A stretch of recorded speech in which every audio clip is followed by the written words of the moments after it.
struggling single mom saw her first love at an airport, not knowing he was now a millionaire CEO and still lonely. The morning rush at the small airport cafe had barely begun when Olivia Harper tied her apron and took a deep breath. Her feet already ached from the early shift, and her hands were rough from constant scrubbing of coffee machines and dishes. She glanced at the clock, 7:42 a.m., and wiped her brow with the back of her hand. She moved behind the counter, the scent of fresh coffee swirling around her like a familiar lullaby. Olivia, now 28, had worked this job for nearly 3 years. It was not glamorous, but it put food on the table and paid rent for the modest apartment she shared with her 5-year-old son, Jamie. He was her light, her reason to keep going. "Large cappuccino, no sugar," a voice called out. Olivia smiled, already halfway through making it. She had memorized the regulars. But as she handed the cup over and looked up, her breath caught. Across the terminal near Gate 18, a man sat alone with a laptop and a black leather duffel bag at his feet. She froze. Her heart skipped a beat, then raced. Lucas Bennett, her first love. He was staring at his screen, fingers paused mid-typing. His hair was neatly styled, suit crisp, presence commanding. But she would have recognized him anywhere, even after a decade. He had been the boy who made her laugh on rainy days, who read poetry in a terrible British accent, who once stayed up all night just to walk her home. Lucas had been the entire sky of her youth. Olivia's instinct was to look away. Her hand shot up to tuck a stray strand behind her ear, only to remember her hair was in a messy bun. Her uniform was wrinkled from the morning rush, faint coffee stains on the hem of her apron. She looked down at her worn sneakers. Maybe if she kept her distance, he would not recognize her. 10 years had passed. People change. She surely had. She turned quickly, pretending to clean the counter, heart thudding. What would he think if he saw her like this? A single mom barely scraping by in a faded uniform. But fate had other plans. An elderly man near the boarding area dropped his canvas tote bag. Its contents, magazines, a pill bottle, snacks scattered across the floor. Olivia didn't hesitate. She rushed over and knelt beside him. "Here, let me help you," she said gently, gathering the items and slipping them back into the bag. And that was the moment.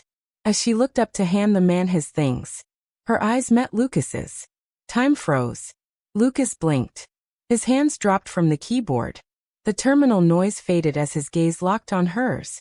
That face. Those eyes. He would never forget them. For 10 years, he had carried that image. The eyes that lit up when she spoke of dreams. The quiet strength they held when life got hard. And here they were again, still familiar, now heavier. "Olivia," he whispered, barely audible. But she was already standing, heart pounding, avoiding his gaze. She nodded to the old man and turned away, walking briskly back toward the cafe, hands trembling. Behind her, Lucas remained frozen, the laptop forgotten. He remembered it all. The summer nights on campus. The tears, the laughter, the dreams they built together. She had been his anchor when he nearly flunked freshman year. His parents never approved of her. Said she lacked ambition, came from the wrong kind of family. He had fought them, but when the scholarship to study overseas came, he had no choice. He left. No goodbye, just gone. She waited. He never wrote. Eventually she stopped hoping. That summer, Olivia cried until her chest ached. Then, little by little, she learned to live without him. And now, 10 years later, same airport, same city, different lives. And yet, in a single glance, everything they buried rushed back, unspoken, unfinished, undeniable. Lucas took a slow breath, then stepped toward the cafe.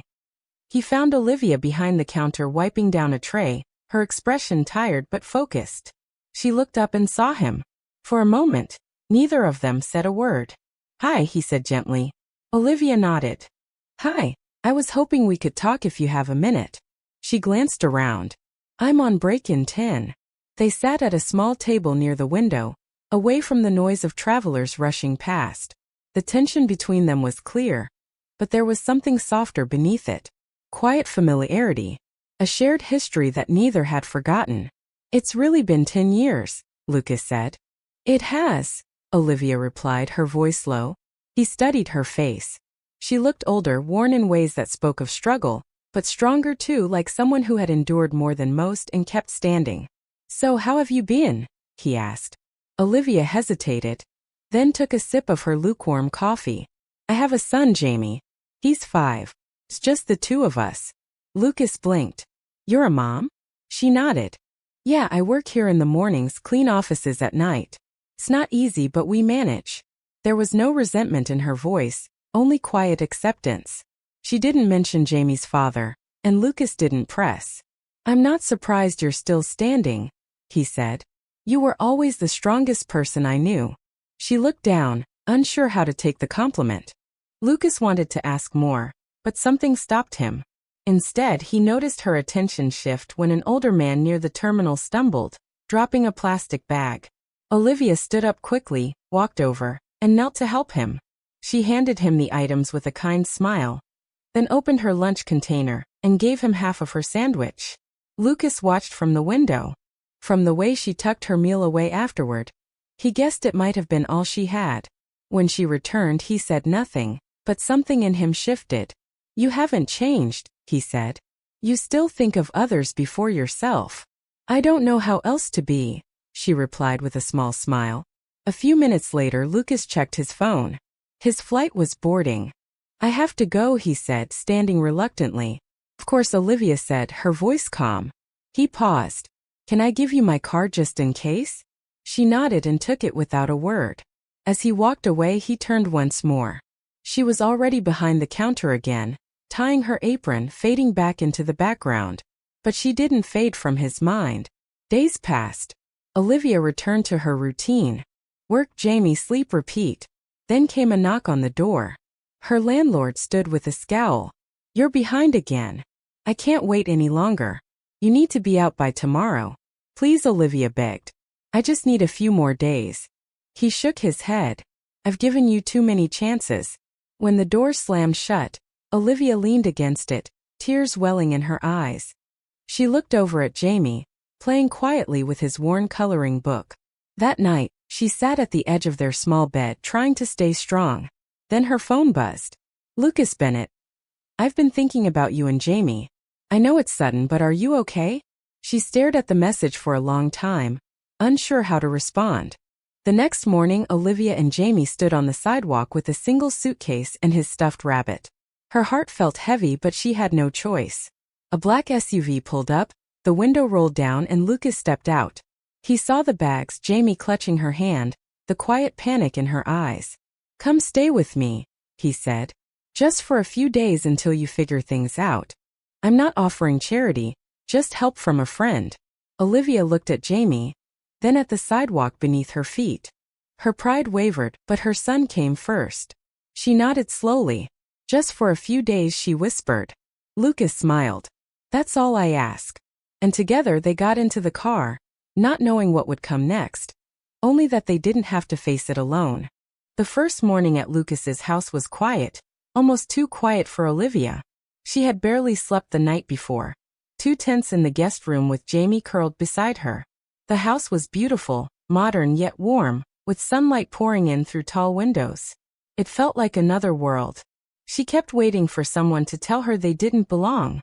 But by 6 a.m., Olivia was in the kitchen, sleeves rolled, quietly making scrambled eggs and toast. She moved carefully, trying not to wake anyone, but still making enough for 3. Old habits, she supposed. Lucas came down the stairs a bit later, surprised to find her already cooking. "I hope you don't mind," she said quickly, brushing flour from her hands. "Jamie's used to breakfast first thing." "I don't mind at all," he replied, smiling. "Smells better than anything I've made in weeks." As the days passed, Lucas watched the rhythms of Olivia's life unfold in his home. She rose early, packed snacks for Jamie, did laundry with music playing softly in the background, and read bedtime stories with voices and sound effects that made Jamie giggle uncontrollably.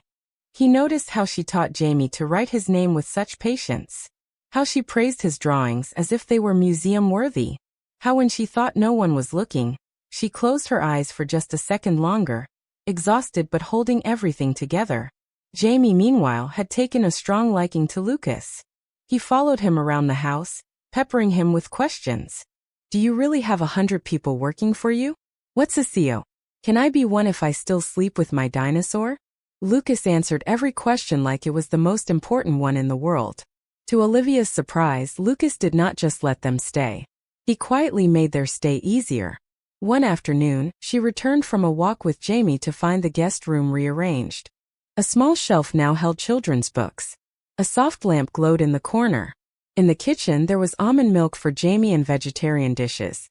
Olivia hadn't even mentioned she liked. She stared at the new additions, speechless. He never brought it up. He just did it.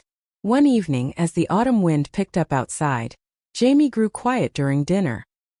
His cheeks were flushed and Olivia immediately knew something was wrong. By midnight, he was burning with fever. Olivia panicked. She paced the hallway, wet cloths pressed to Jamie's forehead, whispering soothing words through trembling lips. Lucas was there in an instant. He sat beside her on the bed, checking Jamie's temperature, calling the family doctor, reassuring her with quiet confidence. "It's going to be okay," he said. "We'll take care of him together." Together. That word wrapped around her like a blanket. All night they took turns changing the cloths, keeping Jamie hydrated, whispering stories to calm him. Olivia's heart pounded with fear, but Lucas never left her side. By dawn, Jamie's fever finally broke.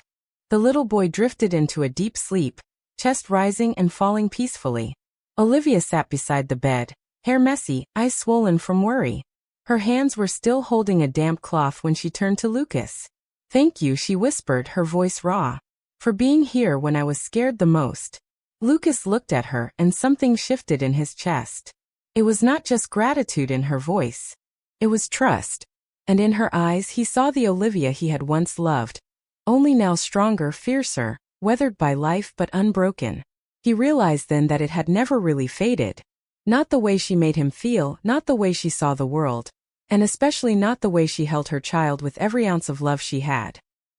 He had left once, but now, sitting in the quiet of the early morning light, he knew he did not want to leave again. The weekend brought a softness to the air, the kind that made everything feel lighter. Lucas suggested a small picnic, something simple and outdoors. Olivia hesitated at first, unsure if it was too much or too soon. But Jamie's eyes lit up at the idea, and that was all the convincing she needed. They drove out to a quiet park beyond the city. The leaves had begun to turn, fluttering gently from the trees as if nature itself was slowing down to take a breath.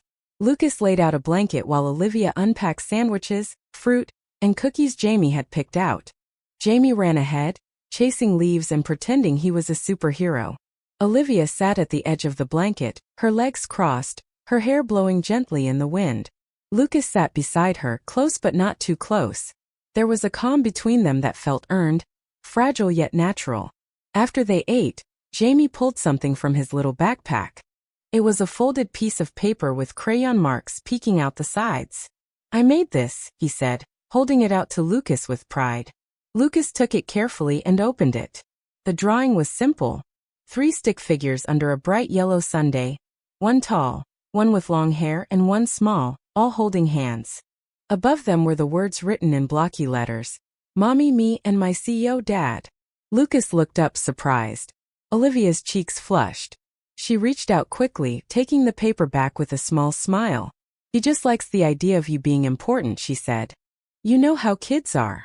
Lucas chuckled, but noticed how she folded the drawing slowly and slipped it into her bag instead of tossing it away. That evening, after Jamie was asleep, Lucas found Olivia at the kitchen table. The room was dim except for the light above the stove. Her fingers curled around a mug of tea, her gaze far away. He sat across from her. "I've been thinking," he said quietly. "You have experience, Olivia. You're smart, organized. I think you'd be great at the company. I could find something flexible. Part-time maybe." She didn't answer right away. Then she looked at him with a sad smile. "I appreciate it, Lucas, but I can't." "Why not?" "Because it wouldn't feel like a real job. It would feel like a debt. Like something I didn't earn." He leaned back, surprised. "It's not charity. It's because I believe in you, and that's exactly why I can't take it," she said. "I need to stand on my own, even if it's harder." He respected her answer, though it left a strange ache in his chest. Later that night, Lucas returned to the kitchen. Olivia was still there, staring out the window, lost in thought. I need to say something, he said. She turned to him slowly. I've had relationships over the years. Some that lasted, some that didn't, but none of them ever felt real. Not like it did with you. Since the day you left, I haven't truly loved anyone else. Not like I loved you. Her breath caught. Tears welled in her eyes but didn't fall. You don't have to say anything, he added. But she did. Lucas, she said softly. I'm not that girl anymore. The one who laughed easily and dreamed big. I'm tired. I'm a mother. I've made mistakes. I've been left, lied to, broken. He moved to respond, but she shook her head. It scares me, Lucas, because when I look at you it feels safe again, and I don't know if I can trust that. I don't know if I can trust myself. She stood cup in hand and walked quietly down the hallway toward the guest room. Lucas remained at the table, the air thick with everything unsaid. He had opened his heart. She had opened her wounds. And somewhere in the middle of all that, something real had begun to stir. In the weeks that followed, a quiet rhythm began to form inside Lucas's home. He never pushed, never demanded anything from Olivia. He simply showed up.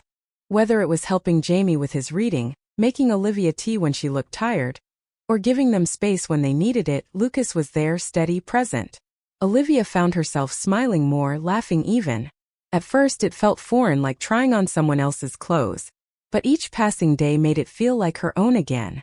She cooked meals with Lucas. They took Jamie to the library in the park. Lucas let Jamie wear one of his ties to look like a real CEO. And Olivia had to hold back tears watching her son beam with pride. They were not perfect, but something about it felt real. Olivia, who had lived in survival mode for so long, began to breathe, to trust, to hope. One crisp afternoon, she stood in the backyard hanging Jamie's tiny clothes on a line Lucas had installed just for her. The breeze danced through her hair. And for the first time in years, she allowed herself to picture a future that was not gray and full of fear. She went inside to check on Jamie, who was building a fort in the living room with Lucas. The laughter echoing through the house made her heart swell. Just as she reached for her phone to take a photo, the doorbell rang. She opened the front door, still smiling, and froze. Standing there holding a wrinkled baseball cap in his hands was Derek. Her breath left her body. He looked thinner than she remembered. Older, worn, but the eyes were the same. Cold, calculating, far too familiar. "Hi, Liv," he said, voice low. Her fingers tightened around the door frame. "What are you doing here?" she asked, trying to stay calm. "I've been thinking about you. About the boy," he said, glancing past her shoulder. "I know I made mistakes, but I've changed. I've got a job. I want to see my son." She shook her head slowly, disoriented. "You don't get to show up and ask to play father." "I'm not here to fight," he replied. "I just want a chance. Please, Olivia, let me meet him. I deserve that much." Behind her, Lucas's voice floated from the hallway, calling Jamie to wash his hands for dinner. Olivia stepped outside and closed the door behind her. "He doesn't know you exist," she said, voice trembling. "He doesn't need to. He has a right to know who I am," Derek snapped. "I'm his father. You were never there. Not once. I raised him alone. I protected him." Derek's tone softened again, trying to manipulate her like he used to. "I just want to do the right thing now. That's all." She stared at him. Her mind raced. Jamie, Lucas, this fragile piece she had found. All of it could shatter in an instant. "If Lucas sees you, if Jamie sees you, they don't have to," Derek interrupted. "We can talk. Just you and me. Think about it, Olivia." He turned and walked away, disappearing down the quiet street. She stood frozen on the porch long after he was gone. Inside, laughter continued. Jamie was giggling. Lucas was pretending to be a clumsy pirate, but Olivia could not smile because just when she had begun to believe in light again, the darkness she thought she had escaped had returned. And now it knew exactly where to find her. Olivia tried to ignore the sick feeling in her stomach for days after Derek showed up. She told herself he would disappear again like he always had. She had seen that face before, full of promises and empty remorse. He was not here for Jamie. He was here for something else. She could feel it. Then the first message arrived. Came late at night. She was in the laundry room folding clothes when her phone buzzed. "You owe me a second chance. If you don't want to lose your son, Bring me 100 grand fast. Her fingers went cold. Her breath hitched. Another message followed. Get it from your rich friend, the CEO. He won't even notice it's gone. Olivia stared at the screen, heart pounding, her vision blurred. She deleted the messages, but they kept coming every day. More aggressive, more detailed. You think you can hide behind him? I'll take you to court. I'll say you kept my son from me. They'll believe me. You have a soft life now. Let's see how long it lasts. She tried to stay calm around Jamie and Lucas, pretending everything was normal. But inside she was unraveling. Every time her phone lit up, her stomach twisted. She slept less, ate less. Lucas began to notice. He asked if she was okay. She smiled and said she was just tired. She wanted to tell him. So many times she opened her mouth, but the words stayed stuck in her throat. How could she explain that the past she never wanted to revisit had come crawling back with claws and threats? How could she put that burden on the one person who had given her peace? She feared two things. One, that Lucas would get hurt. Two, that she would lose Jamie. She had worked so hard to build a life, even if it was held together with threads. She had raised Jamie alone, loved him enough for two parents. And now someone like Derek could just show up and take it all away. She met Derek once alone at a diner on the edge of town. He wore a smirk like he had already won. You think that man will still want you if he finds out about me? He said, leaning in close. If he finds out how fast you ran when things got hard. Olivia kept her voice low. I'm not giving you anything. You left. You don't get to walk back in and ask for money. Derek's smile faded. His tone turned cold. You'll regret this. You think you can hide in that fancy house forever? If I don't get what I want, I'll make sure the courts see what kind of mother you are. No job, unstable housing history. Let's see how long you keep custody. That night, Olivia stood by Jamie's bed, brushing his hair back as he slept. Snow had started falling outside. The wind howled like it knew what was coming. She sat at the kitchen table long after everyone had gone to bed, a pen in her hand, a piece of paper before her. She wrote slowly. Tears fell as she crossed out sentences and rewrote them. Lucas, I'm sorry. Please don't come looking for us. I had to leave.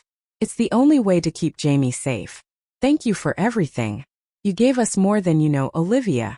She folded the note, placed it on the counter, then quietly packed a small bag. One change of clothes, Jamie's worn stuffed rabbit, a snack, nothing more. She lifted Jamie from his bed, wrapped him in a blanket, and pressed a kiss to his forehead. In the dead of night, with snow falling heavy and silent, Olivia walked out of Lucas's house, carrying everything that mattered in her arms. No goodbye, no explanation. Only fear and a mother's desperate hope to protect the one she loved most. Lucas woke to an unnatural stillness. It was not the peaceful kind, but the kind that made his chest tighten. He looked at the clock. For 13 a.m. snow whispered against the windows and the whole world outside seemed wrapped in white silence. He stepped into the hallway. Jamie's door was open. The guest room was empty. His heart dropped. The bed was made too neat. The bag Olivia always kept by the dresser was gone. So was Jamie's favorite stuffed rabbit. The air felt hollow. Then he saw it. A folded piece of paper on the kitchen counter, shaking slightly from the breeze through the cracked window. He opened it, his hands already trembling. Lucas, I had to go. Please don't come looking for us. It's not safe for Jamie here anymore.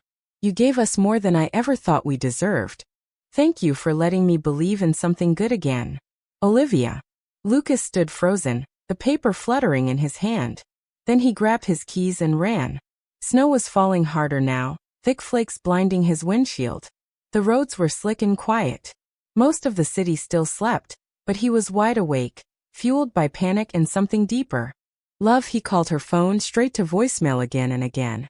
He tried the nearby shelters, nothing. The 24-hour diners, nothing. By sunrise, he had been to 3 bus stations and 2 train depots. His knuckles were red from gripping the steering wheel. His eyes burned. At the last station on the edge of town, he rushed inside, heart pounding, and there she was.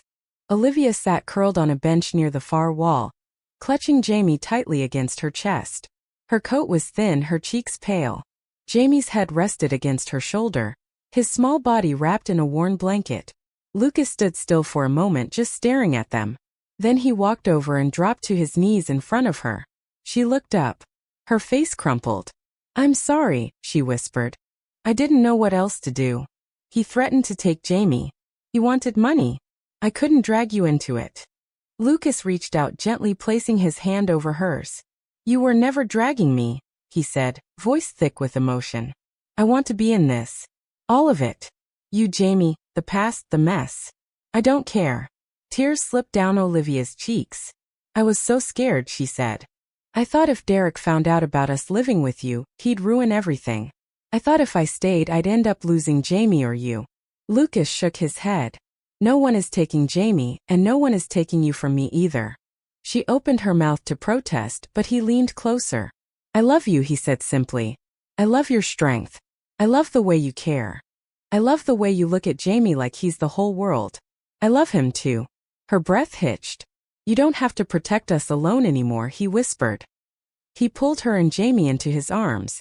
For a long time they said nothing, just held each other while snow fell gently against the windows behind them. Later that morning, Lucas made a call. By noon, a lawyer sat with him in his office, reviewing every message Derek had sent. The threats, the demands, the history. Lucas filed for legal action against Derek, pressing charges for blackmail and harassment. He hired a family lawyer to ensure full protection for Jamie. The battle ahead would not be easy, but Olivia was not alone anymore. For the first time in years, she felt like someone was standing between her and the storm. That night, as Jamie slept safely in a warm bed, Olivia sat beside Lucas on the couch. She leaned her head on his shoulder, eyes closed. "Thank you," she said softly. He turned to her, brushing a strand of hair behind her ear. "You don't ever have to thank me for loving you." She looked at him, eyes full of both relief and disbelief. "I'm still scared," she admitted. "So am I," he replied. "But I'm not going anywhere. And I won't let anyone hurt you again." She nodded, tears sliding silently down her cheeks. This time she believed him. 1 year later, the garden behind Lucas's home had never looked more beautiful. Soft white flowers lined the aisle. Fairy lights swayed from the trees. Close friends and a few family members sat in quiet anticipation, their chairs arranged beneath the golden afternoon sundae. A gentle melody played from a string quartet in the corner. Then all eyes turned. At the top of the aisle stood Jamie, dressed in a little gray suit, holding Olivia's hand. In the other, he clutched a bouquet of white pays carefully arranged just the way Olivia loved them. "Ready, Mommy?" Jamie whispered, beaming with pride. Olivia smiled through tears more than ever. Together they walked down the aisle. Smiles filled the garden, but Olivia saw only one face. Lucas. He stood beneath a floral arch in a navy blue suit, his eyes soft and steady. When he saw her, he let out a quiet breath like he had been waiting to exhale for a whole year. At the end of the aisle, Jamie looked up and grinned. "Here she is, Dad." Lucas knelt down, eyes glassy. "Thank you, Jamie. That means everything." The ceremony was short, intimate, and full of love. When it came time for vows, Olivia took Lucas's hands in hers. Her voice trembled, then steadied. "Thank you for loving me, even when I didn't love myself. For seeing something in me I thought was gone. For choosing not just the best parts of me, but the broken ones too." Lucas's voice was firm but full of warmth. "I don't just choose you, Olivia. I choose the nights you got up when it was hard. I choose every moment that brought you here. I choose Jamie. I choose our family. Today, tomorrow, always." When the officiant pronounced them husband and wife, the garden erupted in applause. Jamie jumped up and wrapped his arms around them. Group hug, he giggled, and everyone laughed. That evening, as the sun dipped below the trees and the last guests departed, Olivia stood barefoot in the grass, watching the lights twinkle overhead. Lucas came up behind her and wrapped his arms around her waist. "This doesn't feel real," she whispered. "It is," he murmured. "And it's just the beginning." He reached out his hand. "Come on, let's go home." Jamie stood waiting on the front porch, holding both their hands as they approached the steps of the house. They now shared their home, their sanctuary. Together they walked toward the open door, hand in hand, the past behind them, a new chapter ahead. As they stepped into the doorway, the light spilled across the floor, warm and golden, lighting the way forward. Not perfect but full of love. And finally whole. A story that began with heartbreak had ended with healing. From a crowded airport to a quiet garden. From fear to forever, Olivia, Lucas, and little Jamie found more than a home. They found a second chance at love, trust, and belonging. Because sometimes life brings people back into your world not by accident, but by fate. And when it does, all you have to do is open the door. If this story touched your heart, don't forget to subscribe and hit that hype button to support soul-stirring stories, where every tale is crafted to heal your soul and remind you that love always finds a way. Thank you for watching, and we'll see you in the next story. Music.